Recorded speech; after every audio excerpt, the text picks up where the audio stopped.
Cardinale Bergoglio. Bergoglio. Hay papa argentino y se va a llamar Francisco. Hay sorpresa, hay júbilo entre los argentinos. Hay un papa argentino. Julio Bazán, el hombre que estuvo en el momento preciso, en el lugar indicado. Julio, bienvenido a Interrogantes aquí por Punto Uno. Gracias por atendernos esta mañana. ¿Cómo estás? Buen día. Hola, buen día. Buen día. Sí, estuvimos ahí, ya llevamos 5 o 6 horas esperando ese momento. Estábamos ahí en la primera fila con el camarógrafo en esa plaza llena, no sé si había 120.000 o 200.000, estaba atestada, no sé cuántas caben, estábamos ahí muy cerca, hacía frío, por suerte no llovía, los obispos, los cardenales llevaban 24 horas encerrados y no se destrababa la elección, todas las vistas fijas en la chimenea de bronce por la que tenía que salir el humo blanco, pero salía el humo negro. Claro. Queman las boletas de las votaciones fallidas, le agregan un compuesto químico para que no haya duda, para que si es negro salga negro, porque en la historia hubo algunas veces en que salía gris y la gente se confundía. Ahora con el compuesto químico negro, negro.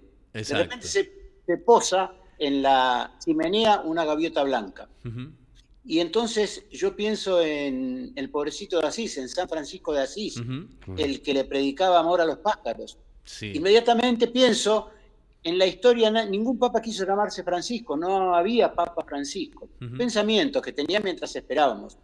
Aparece el cardenal Torán, el relator francés, hace el anuncio protocolar en latín, y había tenido una ACV reciente el hombre, y tenía cierta dificultad para hablar, lo que me provocaba a mí dificultad para entenderlo. Claro.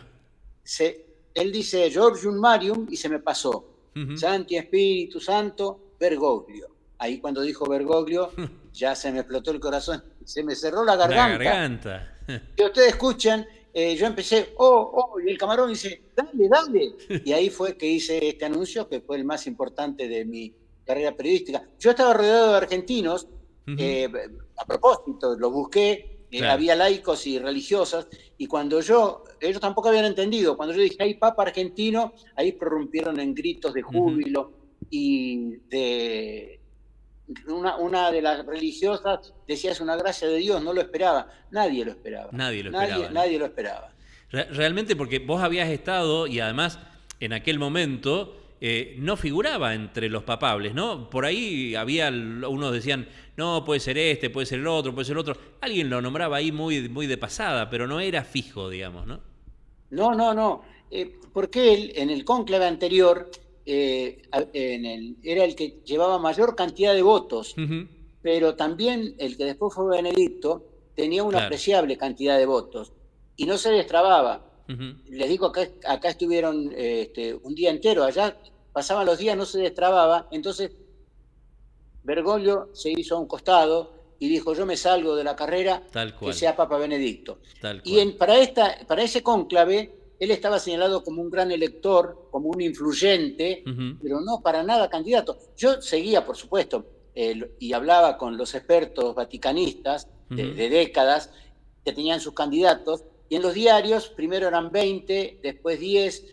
Esa mañana los grandes diarios con fotografías y biografías presentaban 4 candidatos. El italiano, por supuesto, un brasileño que era favorito, un norteamericano y un africano. Esos 4, pero no nada de Bergoglio. Por eso fue la sorpresa general y después que se haya llamado Francisco. Yo ahí pensé en ese pájaro. Fue algo premonitorio. Indudable. Julio, y de aquel, hace 12 años, de aquel momento, ¿a cómo fue ayer en la mañana el momento, cuando te enterás de que Francisco falleció? Yo estaba en la ciudad de Tandil, hay un calvario con una cruz gigantesca de 22 metros de altura, un Cristo sufriente, y un Via Crucis de figuras elaboradas por los escultores más importantes de la historia, muy reales, en medio del bosque, y va mucha gente ahí para Semana Santa. Entonces yo cada año voy a Tandil para Semana Santa, y eran las 5:14, y escucho un llamado, y Me dice, hola, hola Julio, soy fulano del canal, te desperté. Pero por supuesto, me desperté, ¿qué pasó? Y murió el Papa. Y me puse triste, inmediatamente me puse triste, pero inmediatamente tuve que salir al aire para comentar, para contar, Claro.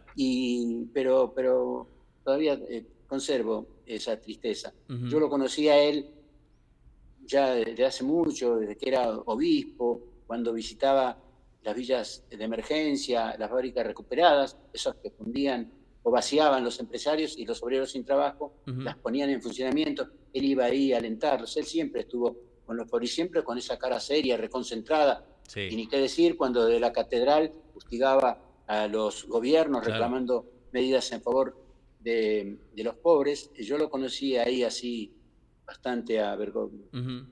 Si tuvieras que ponerle 2 o 3 palabras al papado de Francisco. Fue, dentro de sus posibilidades y afrontando muchas resistencias, fue un reformista.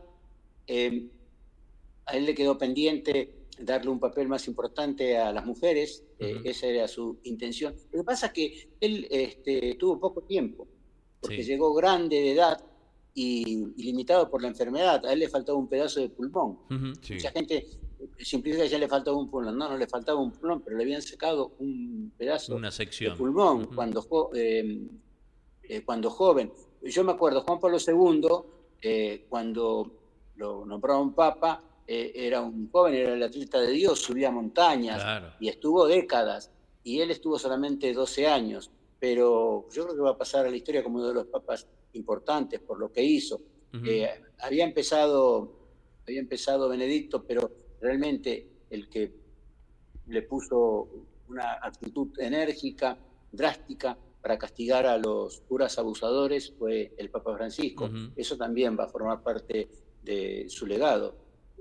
Pero ya digo, se lo llevó, la enfermedad se lo llevó muy pronto. Bueno, ya estaba grande, 88 años. 88 años Claro. y una salud bastante deteriorada. A Juan XXIII se lo conoció como el Papa Bueno. El Papa Bueno. A Juan Pablo II como el Papa Viajero. A Juan Pablo I como el Papa de la Sonrisa, ¿no? Un Papa muy efímero, 33 días. ¿Cómo será Francisco? ¿Cómo crees que la gente lo va a reconocer a Francisco? Como el Papa de los pobres, Sí. como el Papa de la concordancia, ese llamado constante a la concordancia, a la paz. Él irradiaba, los que lo conocieron personalmente pueden dar fe, él irradiaba una serenidad, una paz en el trato. Yo lo comprobé cuando abdicó Benedicto. Del canal me dijeron, Julio, mira, está el Papa en una ceremonia religiosa ahí en el barrio de Flores, anda a ver si te quiere decir algo sobre la abdicación de Benedicto. Y yo lo encontré y me acerqué y le digo, cardenal, me mandan del canal, quieren un comentario suyo. Y él me podría haber dicho, mira, no voy a hacer declaraciones.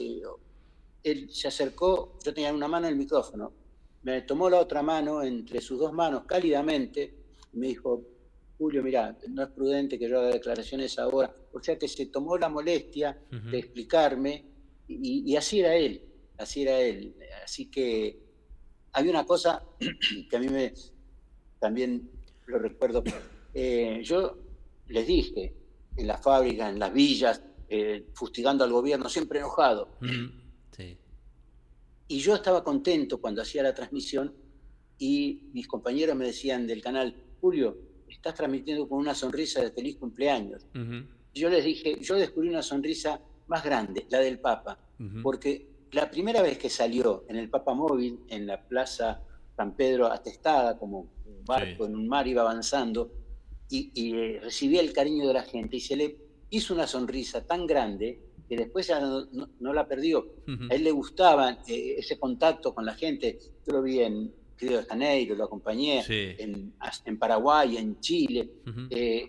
Él era, la síntesis era que la gente se ponía feliz de verlo, era una apoteosis, un delirio, pero él también era feliz en el contacto con la gente. Puede haber sido por eso que quiso salir ese domingo de Pascua, ya tan débil, a hacer esa a marcar esa presencia. Tal cual, ¿no? O a lo mejor los grandes líderes, sean políticos o espirituales, como en este caso, que tienen tanta resistencia interna, no pueden dar muestras de debilidad, tienen que dar muestras de presencia, de fortaleza. Yo todavía estoy acá. A lo mejor quiso decir, yo todavía estoy acá, estoy vivo, no me den por muerto, pero fue un esfuerzo evidentemente descomunal, porque todos esperábamos que si fallecía en medio de alguna de las internaciones, iba a ser como una cosa natural, pero él salió de la internación, hizo un par de apariciones y todavía esta, o sea que los médicos acertaron al mantenerlo con vida y acertaron con el tratamiento. Entonces todos decíamos, bueno, ya se está recuperando. Claro. Por eso fue tanta la sorpresa. Exactamente, creo que ese fue el mayor golpe, ¿no? De verlo el domingo dando la bendición Urbi et Orbi, aún con ese esfuerzo, aún con esa dificultad, pero todos confiábamos en que, bueno, está en proceso de recuperación, ¿no? Por eso creo que fue el masazo ayer a la mañana temprano cuando nos despertábamos con la noticia de que el Papa ya no estaba. Sí, hay detalles. Hay periodistas que todavía reciben el diario impreso. Bueno, casi nadie. Sí. Pero hay periodistas que reciben el diario impreso. Me contaba uno de ellos que se levantó a tomar los periódicos y estaba en la tapa de los diarios de la Argentina, estaba esa imagen del Papa y también la reunión con el vicepresidente norteamericano.